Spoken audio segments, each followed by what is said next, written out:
Speed, la machine à café des langagières et langagiers. Je suis Aurane, traductrice, entrepreneuse et cofondatrice du site Tradupreneur. Parce que traducteur rime aussi avec entrepreneur, avec Gaëlle Gagné, nous avons eu envie de créer ensemble, en alliant nos compétences, un espace et des ressources dédiées aux professionnels de la traduction qui ont aussi un esprit d'entrepreneur, pour faire connaître notre doux métier et pour aider également les personnes à se lancer et à se développer. Dans ce podcast, je vous propose tous les mois une interview d'un amoureux ou d'une amoureuse des mots, linguiste, traducteur, traductrice, terminologue, interprète et bien d'autres encore pour vous partager les richesses secrètes du monde de la traduction. Vous y découvrirez des parcours de vie, des conseils, des stratégies, des astuces et des outils pour lancer et développer votre entreprise de traduction ou simplement vous familiariser à ce vaste univers. C'est donc une tasse de café ou de thé à la main, bien installée dans votre canapé ou votre siège de bureau, que je vous invite à écouter cet épisode. C'est parti!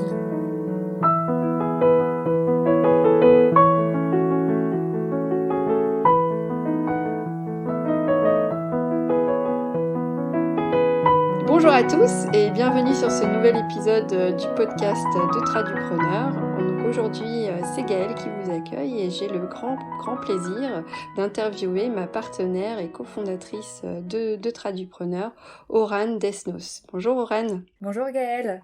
Donc aujourd'hui, on va parler un petit peu de ton parcours de traductrice et donc on va passer un petit moment ensemble. Tu vas tout nous dire de ton expérience et de ce qui t'a amené jusqu'à Tradupreneur. Donc ma première question, elle est toute simple. Pourquoi tu es devenue traductrice ? Est-ce que c'était une vocation ou est-ce que c'est quelque chose, une reconversion professionnelle ? Alors, je suis devenue traductrice d'abord pour un intérêt pour l'espagnol. Et pourquoi pour l'espagnol ? Tout simplement parce que ma grande sœur vit depuis plus d'une dizaine d'années au Mexique. Et donc, quand j'étais au collège, quand j'ai commencé à apprendre l'espagnol, c'était aussi une manière de par la langue, justement, aussi pouvoir converser avec ma grande sœur en espagnol. Donc, au départ, voilà, c'était vraiment via l'espagnol.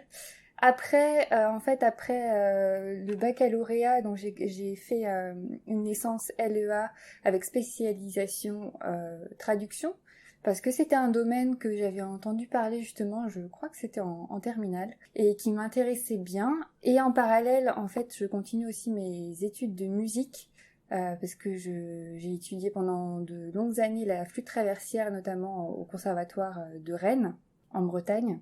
Et mon idée première, en fait, c'était de devenir musicienne. Notamment, mon grand rêve, c'était de devenir musicienne d'orchestre ou concertiste.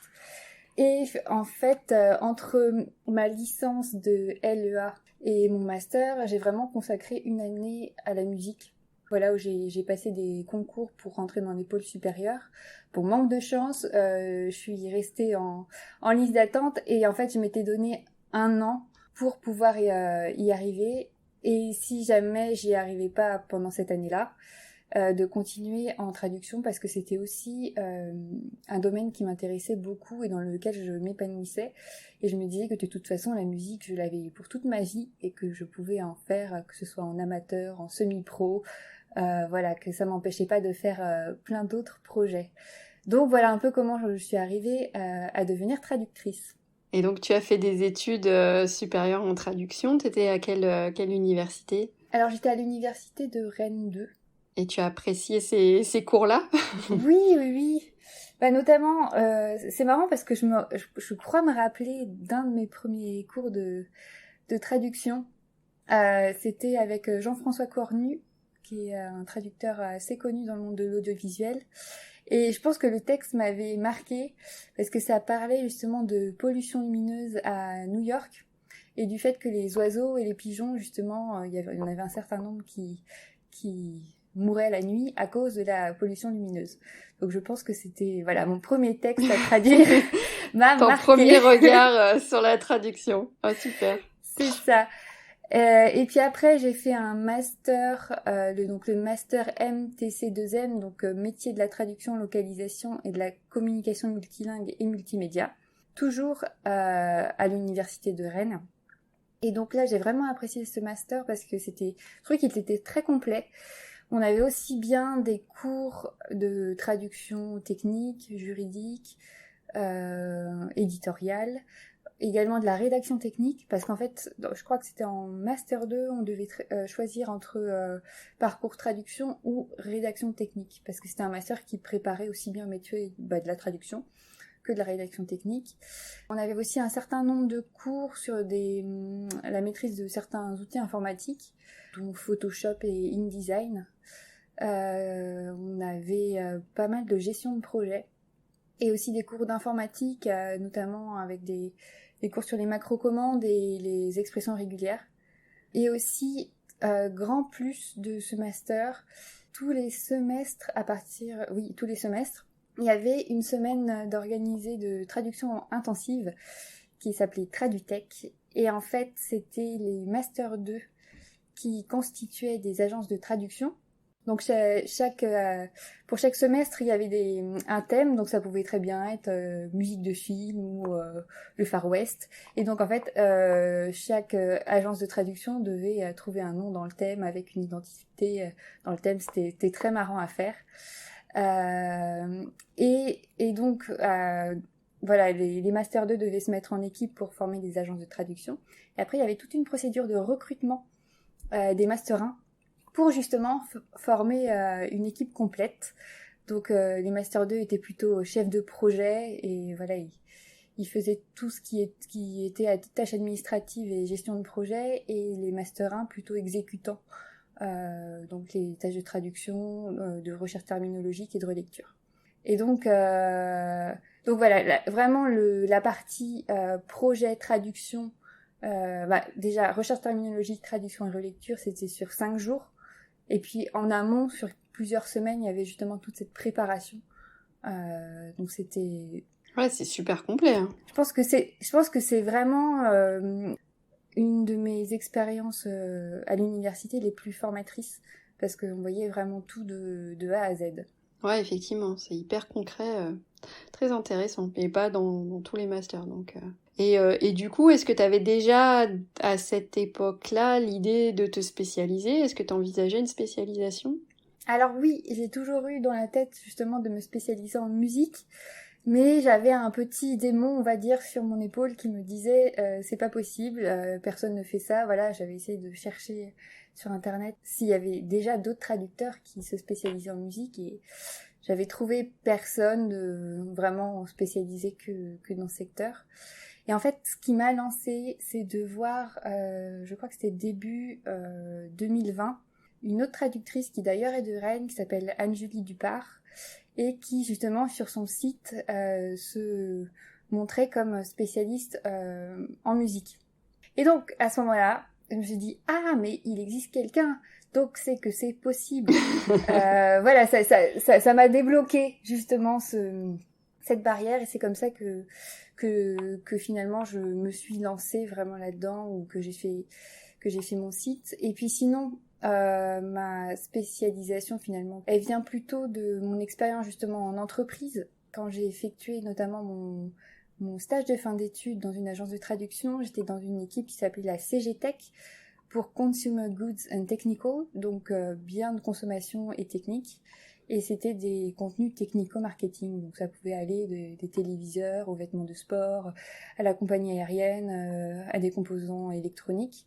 Et donc après, moi j'ai affiné cette spécialisation plutôt dans les contenus justement marketing et commercial. D'accord. Et aujourd'hui, tu dirais quelle part de ton activité est voilà, ce type de contenu par rapport à ta spécialité dans le domaine de la musique? Alors, la spécialité dans le domaine de la musique et du spectacle vivant, c'est en cours de développement. Et c'est vrai que là, avec la crise du Covid, ça a été plutôt en stand-by. C'est-à-dire qu'en fait, j'ai lancé mon site, je crois, le 25 février 2020. Et puis le 15 mars, on était en confinement. Donc en fait, pour ainsi dire, c'est vrai, c'est un projet qui est en cours de développement, que j'ai pas forcément porté beaucoup pendant ces derniers mois, parce que c'était pas non plus circonstances le moment, particulières. Les bonnes circonstances. Donc pour l'instant, voilà, mon activité elle est à 90%, enfin beaucoup encore à travailler avec des agences de traduction et justement sur des contenus technico-marketing. Donc ça va de clients qui font des micro-casques à des lits, voilà, des choses assez diverses et variées. D'accord, super. Et du coup, ce premier client, c'était le client que tu avais eu enfin, ton maître de stage en quelque sorte? C'est comme ça que tu as démarré? Oui, bah en fait j'ai fait 6 mois de stage et puis après j'ai travaillé pendant à peu près 2 ans dans cette agence, une grande agence parisienne. Et donc après, en fait, quand je me suis lancée, j'ai eu la chance de continuer de travailler avec cette agence. Et en fait, dès le départ, ils m'ont donné du travail à plein temps, en fait. D'accord. Donc après, c'est moi qui ai étendu mon portefeuille de clients au fur et à mesure. Mais c'est vrai que j'ai pas eu le souci de chercher à tout prix un client pour pouvoir vivre au tout début. Donc c'était très confortable. Et tu penses quoi? Est-ce que ça serait quelque chose que tu recommanderais à quelqu'un qui se lance de démarcher en priorité les agences pour avoir cette expérience-là? Ou est-ce que c'est trop difficile? Enfin, qu'est-ce que tu en penses? Parce que c'est vrai que moi j'ai beaucoup d'étudiants qui me disent mais en fait les agences elles veulent que des gens qui ont 5 ans d'expérience. Donc est-ce que c'est possible de commencer uniquement avec des agences? Alors après, je connais pas forcément les exigences des agences, mais c'est vrai que souvent elles demandent 2 ou 3 ans d'expérience. Donc là, tu parles par exemple d'une personne qui se lance directement sans expérience préalable. Voilà, ou en sortant du master, mais sans avoir fait un stage forcément dans une agence au préalable. Bah, c'est vrai que ça peut être compliqué. Après, je pense que ça peut être ce problème peut être détourné par exemple en proposant de faire un test de traduction. Tout à fait. Justement en voyant par une sorte de preuve en fait qui voilà peut attester d'un certain niveau, mais c'est vrai que oui, je sais que ça peut être difficile et c'est vrai que j'ai pas eu ce problème parce que justement au sortir des études je me sentais pas la capacité de travailler directement en indépendant, et aussi par rapport à toutes ces exigences des agences, que je savais qu'il fallait au moins 2-3 ans d'expérience pour que ce soit plus facile. Donc c'est vrai que j'avais pris ça en compte en fait dans mon début de carrière finalement. Ouais, c'est intéressant. Mais après voilà, enfin il n'y a pas que les agences de traduction, et je pense que c'est bien aussi dès le début de contacter directement des clients directs. Voilà, je pense que c'est important de faire les deux et de pas juste se dire qu'il existe que les agences de traduction, parce que le marché est vaste et voilà, faut pas juste se cantonner à une seule part du marché. Ouais. Non, c'est vrai, c'est très juste. Surtout que paradoxalement, souvent les clients directs sont plus prêts à donner sa chance à un débutant mais qui s'intéresse à leur secteur ou qui est spécialisé dans leur secteur plutôt qu'une agence qui a des normes ISO à respecter et qui choisit des prestataires peut-être plus expérimentés. Donc non, c'est vrai, c'est très juste. Du coup, dans cette expérience de quelques années déjà, quelle a été ta pire galère, le truc qui était formateur mais vraiment pénible? Alors, je vais parler de ce qui vient de m'arriver il y a pas longtemps, où je m'étais engagée justement pour traduire pour un gros projet en fait de plus de 100 000 mots, où en fait sur la partie traduction on était, je pense, 4-5 traducteurs ou traductrices. Et donc en fait il s'agissait de la traduction d'une documentation de logiciels. Et c'est vrai que j'ai accepté le projet assez rapidement, peut-être sans... J'aurais dû un peu plus fouiller dans les détails. Alors j'explique un peu. Donc en fait c'était la traduction d'une documentation de logiciel, sauf que le logiciel n'était sans doute pas encore traduit en français, et qu'on nous demandait justement de traduire tout ce qui concerne l'interface utilisateur directement en français. Ce qui est, à mon sens, un non-sens, parce que si le logiciel n'existe pas en français, l'utilisateur va sûrement utiliser la version en anglais, et donc avoir un manuel qui est tout en français, il ne va rien comprendre. Exactement. Et donc ça posait de gros soucis d'harmonisation, d'aller-retour, et aussi finalement de travail à perte pour une qualité finale où il n'y avait aucune assurance finalement d'une bonne qualité finale par rapport au process de traduction. Parce que ce qu'il aurait fallu, c'est au tout départ traduire le logiciel en français pour avoir toute l'interface traduite et ensuite traduire la documentation. Donc quand je me suis rendu compte de ça et de tous les soucis que ça pouvait engendrer en cascade, notamment s'il y a des problèmes d'harmonisation lors de la traduction, même s'il y a par exemple une mémoire de traduction partagée ou un Google Sheet partagé, si le logiciel est pas traduit en amont, c'est quasi impossible. Oui, il allait forcément avoir des changements à faire derrière. Et du coup, tu as réagi comment? T'as rappelé le chef de projet? Alors au départ, voilà, je l'ai appelé pour lui expliquer un peu la situation que je voyais et tous les soucis que je voyais que ça pouvait engendrer. Et puis je l'ai rappelé peu de temps après, 1h30 ou 2 heures plus tard après réflexion, aussi en me demandant mais qu'est-ce que ça allait faire sur moi, sur mon entreprise justement. Le fait de passer beaucoup de temps, d'avoir beaucoup d'allers-retours, forcément ces traductions, c'est voilà un travail à perte. Et aussi professionnellement, j'étais pas du tout sûre de pouvoir livrer la qualité que moi je trouve indispensable. Ouais. Donc en fait éthiquement aussi ça fonctionnait pas. Mmh. Donc voilà. Non, mais c'est vrai que c'est important, ouais, parce que des fois on n'ose pas revenir vers le chef de projet, vers l'agence. On a un peu un comportement un peu de subordonné, alors que finalement ça doit rester un partenariat. C'est important quand même qu'il y ait ce dialogue et qu'on n'accepte pas des projets qu'on peut pas faire correctement, quoi. C'est ça, qu'on n'a pas les conditions nécessaires pour livrer un travail de qualité. Donc finalement, ce que j'en ai appris, c'est vraiment de rester aligné sur ses valeurs et d'être en accord avec sa manière de travailler. Parce que justement, moi, mon process, ça aurait été d'abord de traduire le logiciel, puis après la documentation. C'est pas ce qu'a fait l'agence. Donc, ça fonctionnait pas pour moi.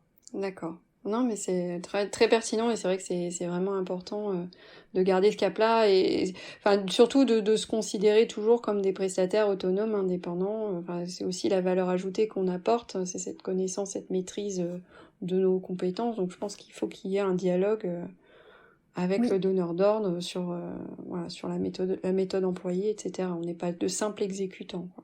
C'est ça. Et en plus, c'était vraiment dans un souci de justement de qualité. C'était pas que je voulais me désengager pour me désengager, mais c'était que là dans les conditions qu'on me proposait, je pouvais pas bien travailler et que voilà, j'acceptais pas de mal travailler finalement. Ouais. Bon, super. Est-ce que maintenant je voulais te parler un petit peu de Tradupreneur et comment t'étais arrivée à ce projet qui nous occupe actuellement? C'est parce que tu m'as contactée. C'est parce que justement tu as découvert que j'avais lancé début 2021 justement une communauté sur notamment Instagram et Facebook que j'avais appelé le coin des Tradupreneurs. Et donc tu m'as gentiment contactée fin janvier, début février je crois pour me proposer justement qu'on mette en commun nos forces et nos compétences pour bâtir justement le projet Tradupreneur. Et qu'est-ce qui t'a donné envie de te lancer parce que du coup c'est assez éloigné de la traduction finalement. On reste dans le domaine de la traduction puisqu'on est au service des traducteurs, mais quelle dimension de ce projet t'a paru intéressante? Déjà, mon idée, c'était vraiment de bâtir une communauté, c'est-à-dire que un espace d'échange et d'information entre les traducteurs, justement pour plus se sentir seul, pour avoir les informations qui nous manquent, parce que justement, moi je me rappelle très bien quand je me suis lancée, j'étais à la pêche aux informations, et l'un des rares blogs de qualité, c'était le tien, c'était celui de Tréma. Donc, en fait, quand tu m'as demandé, je te connaissais aussi via ce blog, et c'était un peu aussi un honneur pour moi que tu me demandes. Non, je t'ai plu. Non, mais c'est vrai, parce que t'étais déjà reconnue dans le monde de la traduction, et je me suis dit, faire un projet avec Gaëlle, c'est sûr que ce sera bien. Alors, il faut dire qu'on est hyper complémentaires. En fait, on a des compétences très différentes, mais du coup, moi, ce que j'apprécie beaucoup chez toi, c'est ton sens de l'organisation, justement. Alors, je sais pas si ça t'est venu pendant tes études ou si c'est inné, mais c'est vrai que puis tu connais plein d'outils que moi je maîtrise pas, et donc c'est vrai que c'est très enrichissant de travailler avec toi aussi sur cet aspect collaboratif, en fait. Ah bah super. Et puis moi, j'apprends plein de choses sur justement les côtés administratifs et tout, qui sont pas forcément mon fort. Le truc pas drôle, la compta, la gestion. C'est vrai qu'on se complète bien. Et du coup, tu as des projets, alors avec Tradupreneur ou par ailleurs, hein, tes projets pour l'avenir, qu'est-ce que tu envisages dans le futur? Donc déjà pour Tradupreneur, donc au jour où on enregistre ce podcast, c'est déjà de lancer le podcast. Donc quand vous l'écouterez, il sera déjà lancé, mais ça c'est mon gros projet du moment. Après, à moyen long terme, j'aimerais bien aussi proposer des formations en ligne, notamment en matière d'organisation, parce que c'est un sujet que j'aime beaucoup. Donc voilà, j'aimerais bien proposer un programme avec un certain nombre d'outils qui permet d'être bien organisé et d'avancer dans ces différents projets. Parce que c'est vrai que quand on a une entreprise, des clients, des formations à suivre, et puis moi en plus j'ai le côté tradupreneur à gérer, c'est vrai que mettre en place une organisation béton, ça aide pas mal. Et même sinon, ce serait pas possible du tout, en fait. Ouais, tout à fait. Et sinon, donc côté de mon entreprise Tradistica, bah, justement, ce serait de relancer un peu toute ma campagne démarchage à compter de septembre-octobre. Et aussi, j'aimerais bien un peu refondre l'identité visuelle de ma marque, en fait, parce que bah, quand je l'ai créé il y a maintenant 2 ans, j'avais une certaine idée, puis ça a évolué, et puis dans le même temps, faire évoluer aussi le site avec cette nouvelle identité, et puis l'étoffer justement avec de nouveaux contenus. Et puis j'ai Super. toujours 1 milliard de formations aussi à suivre qui m'attendent, donc j'ai pas de quoi m'ennuyer. Ouais, effectivement. Et du coup, bah justement, pour t'aider dans cette gestion un peu chef d'orchestre, est-ce que tu as un outil que tu peux nous recommander, un outil préféré, chouchou? Oui, oui, oui. Alors, cet outil, c'est Notion. Et c'est un outil vraiment magique, en fait, qui paraît très simple et en même temps tentaculaire. C'est-à-dire que au départ, on part d'une page blanche. Et en fait, c'est un peu comme un site web ou un traitement de texte de type Word. On insère des blocs, ça peut être des blocs de texte, ça peut être de la vidéo, ça peut être un lien vers un Google Doc. Et donc en fait, on peut créer soit des dashboards, des tableaux de bord, soit des bases de données. Avec un certain nombre de propriétés, et donc tous ces tableaux de bord et toutes ces bases de données, on peut les relier entre elles ou entre eux, et ça fait un super outil hyper puissant en fait d'organisation. Mais c'est vrai qu'au départ, il vaut mieux commencer très simplement, et en fait, au fur et à mesure qu'on prend en main l'outil et qu'on voit qu'on a tel ou tel besoin, le faire évoluer en fait. Je peux en témoigner parce qu'en fait, Oran m'a initié à l'usage de cet outil pour Tradupreneur justement. Et c'est hyper utile aussi pour la collaboration en fait, parce qu'on peut se connecter ensemble sur cet espace et ajouter chacune notre contribution, se partager des infos. Donc pour les traducteurs qui travaillent aussi régulièrement à plusieurs, ça peut être précieux effectivement. Oui, oui, parce qu'on peut justement, c'est des pages privées au départ, et puis on peut les partager avec d'autres utilisateurs, notamment via des adresses email. On peut aussi choisir de partager finalement la page en public. Donc en fait, n'importe quelle personne qui aura le lien de la page pourra y accéder. Et aussi, on peut très bien imaginer construire justement des espaces pour ses clients. Pour justement mettre des documents comme les conditions générales de vente, certains contenus marketing ou de suivi du client, en fait, Ah qui seraient ouais. partagés entre nous Mhm. et notre client. Ouais, un guide de style, un glossaire. Ouais, Exactement, d'accord. ouais. Au lieu de faire tout passer par justement un logiciel de transfert de fichiers, en fait aussi avoir finalement une interface commune et partagée via Notion. Donc ça, c'est aussi quelque chose que j'aimerais mettre en place, que j'ai pas encore mis en place, mais qui est possible en tout cas. Waouh, super. Alors maintenant, si parlons du métier de traducteur. Si tu voulais supprimer un cliché, enfin voilà, de l'image qu'on peut avoir du traducteur, qu'est-ce que ce serait? Alors, ce serait que le traducteur n'est pas un dictionnaire sur pattes.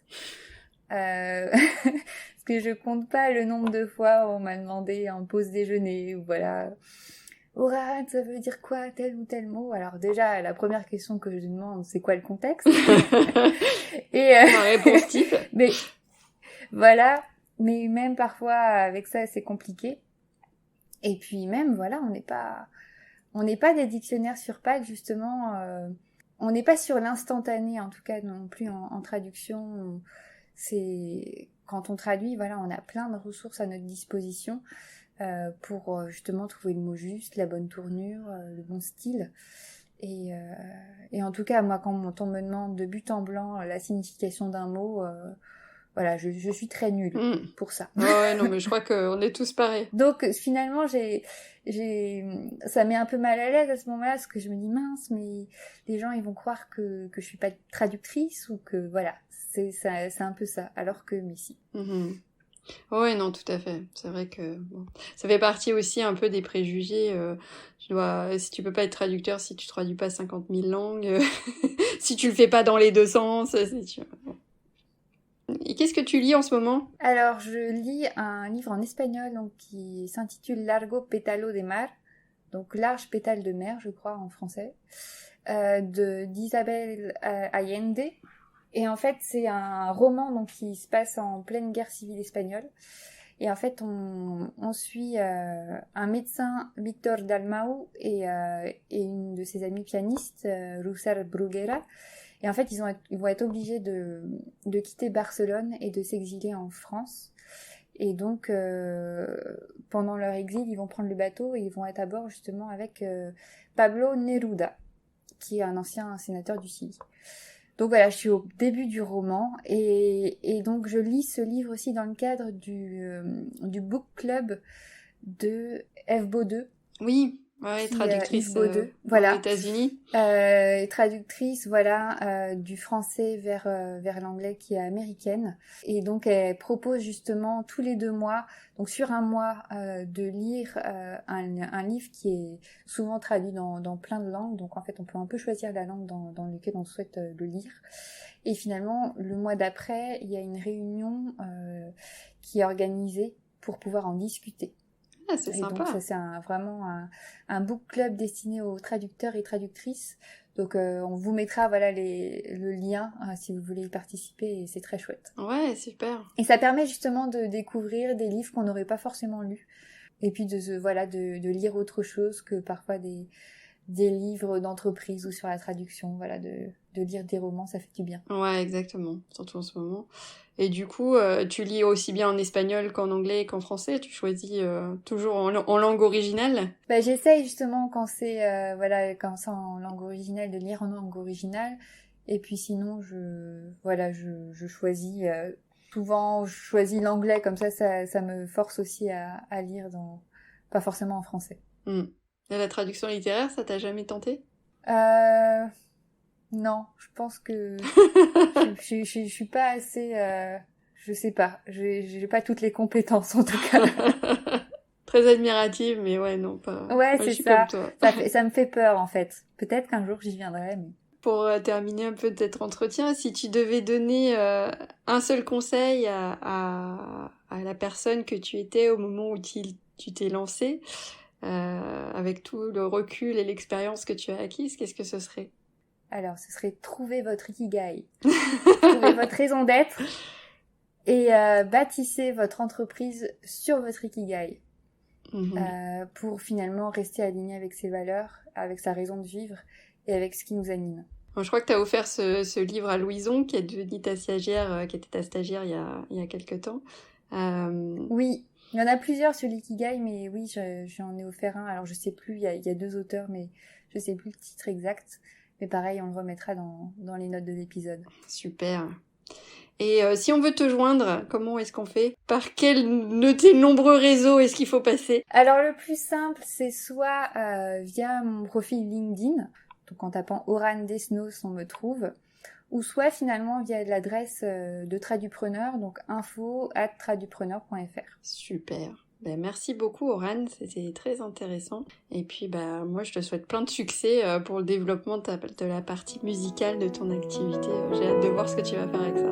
Merci beaucoup, Gaëlle. C'était un plaisir aussi de partager ce podcast avec toi. À bientôt. À bientôt.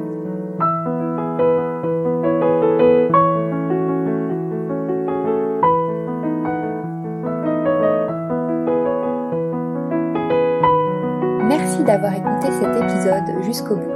J'espère qu'il vous a plu.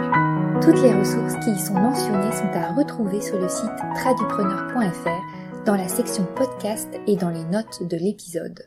Sur ce site, vous y retrouverez aussi les formations et formules de conseils proposées par Gaëlle, des liens vers les réseaux sociaux animés par moi-même, ainsi que tous les articles de blog publiés par nos soins.